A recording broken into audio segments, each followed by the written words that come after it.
promised, we are talking with both sides of the aisle before tonight's big VP debate. And joining us live is Republican Sean Spicer, Chief Strategist and Communications Director for the RNC. You're at the VP location debate tonight. Sean, thank you very much for joining us.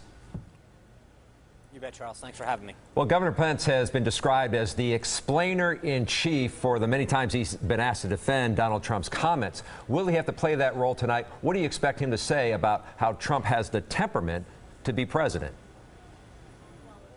I think, first and foremost, he's going to draw a contrast, both in terms of his record and Senator Kane's. Both of them served as governors, and I think there's a big contrast in terms of their record and accomplishments. When under Mike Pence's leadership in Indiana, unemployment's gone down, taxes have gone down. When Tim Kaine was governor here in the Commonwealth of Virginia, taxes went up, unemployment went up. So he's going to draw that contrast in terms of their experience. But then I think further, he's going to talk about the different visions and philosophy that these two individuals have versus Kaine and Clinton.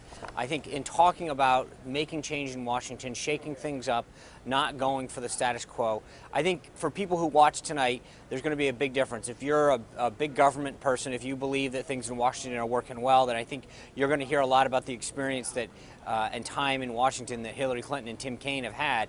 That's probably your team. If you're ready for some change and want some business experience and some personal know-how, I think the Trump-Pence ticket's going to be where people end up tonight. All right, Sean, well, we know that Governor Walker helped Pence prepare for tonight's debate, playing the role of Tim Kaine. What will we hear new from Pence that were probably missed opportunities with Trump in the last debate?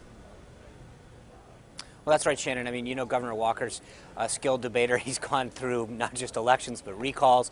And I think he and Governor Pence teaming up and be able to go back and forth, both with sort of politically savvy debaters, help probably sharpen his skills, not just as a debater, but on some of those key issues that they'll face. They can talk about helping him talk about his experience and his accomplishments as governor.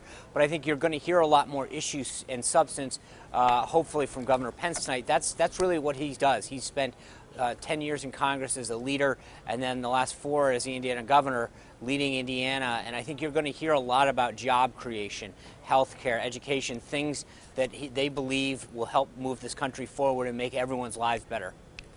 Sean, we appreciate your insight. Thank you for taking time to be with us. You bet. Thanks, Shannon. Thanks, Charles. And we'll be right back.